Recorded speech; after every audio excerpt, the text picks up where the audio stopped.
Hey guys, what's up? So this is a review of campsite 72 on Middle Saranac Lake, otherwise known as Second Island.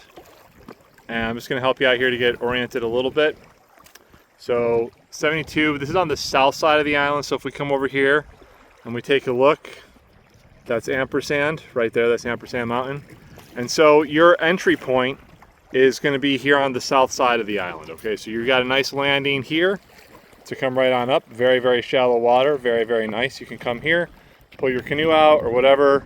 Plenty of room here for multiple canoes, as a matter of fact. So I think that'll be very, very good for you. Now, actually accessing the island, just so you're aware of a couple other quick things here. That's First Island right there. So they're actually connected. I'll show you that in a little bit. It's not currently open, it's being renovated. This is the summer of 2026. That's Norway Island, okay? So Norway, we stayed there before.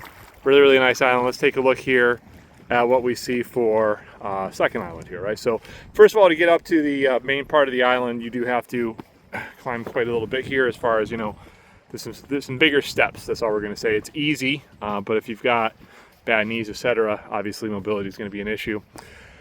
When you come up to the top of the island, there's only one landing, really. It's just this area here. So as you can see, you are at the top. Now, the one thing I'll keep in mind here, our winds have been light and variable. Yesterday we had winds with gusts around 10 miles per hour. You feel that, all right? So you're exposed up here. There is nowhere you can put your tent down underneath like a ridge line to help you out with that. As far as tent sites go, you can look around. You can see different areas you could put one down. You could drop a tent here if you wanted to. This would be if you have a larger tent, but like you can see, there are roots on the ground.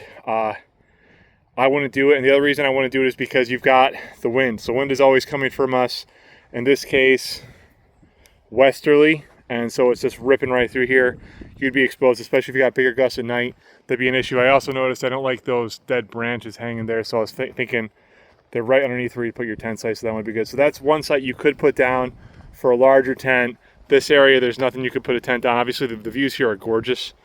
And this could be a site. There's again roots. This could work. It's a little hard to see obviously in videos, but it's a little uneven, but I think this could work pretty well for a larger tent. The site that we decided to pick was over here. This is a really, really nice little area. This is a 3P, all right? So 3P fits perfectly in the spot. Nice loamy area, as a matter of fact. No real problem with roots. This is the north side, looking northerly, so you get a little bit of wind protection, but you can see even like light and variable today, you can see that it's pushing. So I put out my guidelines.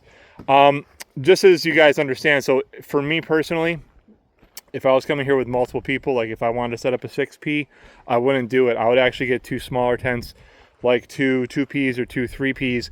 I think it works better for the space, especially being able to keep away from where the fire pit is set up. So that's just my personal advice. I wouldn't bring a larger tent. I'd stay with two smaller tents if you're doing that sort of setup. They do have a nice fire pit here for you. It's got a grill on it, but obviously it's the larger gauge. So I always bring my little setup as well. You got a tent, picnic table. The picnic table moves a little bit, but that's okay. This is literally it, all right? So like that's all of Second Island. You can see over there, it's sloped. You can't put anything down there for a tent. To get to the privy, you walk down this pathway here.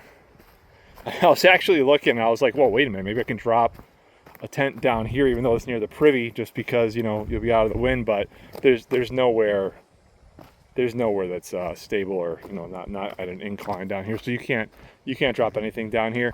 There is a couple of down trees that DEC took down, so it's all pine wood. You know, you could burn it if you want, but it is pine wood. Keep that in mind. Here's the privy itself.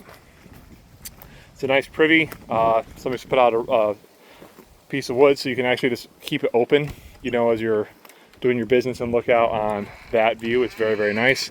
Nice privy. They actually outfitted it with extra TP. There's a deodorizer in there. But as you can see, something to keep in mind, this is a chemical toilet. All right, so since it's a chemical toilet, you know, I don't know how, somebody's coming by and they're clearing it out. But you know, if it's overfilled, then you got a problem if that they didn't do that for you. And so over here, this would be Second Island and First Island are actually connected. So if you walk through this pathway right here, you would make your way to First Island. But they're currently renovating that. So again, this is 2026, and since it's 2026, you know, in this year, because of the renovation, you can see a little bit over there, but it's not it's not in any condition. Everything is overgrown. There's nowhere you could put a tent down there anywhere. There's no fire pit, etc. So just consider that off limits. So that's really it. I hope you enjoyed taking a look at Second Island. Would I stay on this island again? Yes. Norway is still my top choice of where I've stayed here in Middle Saranac Lake. Have a great day.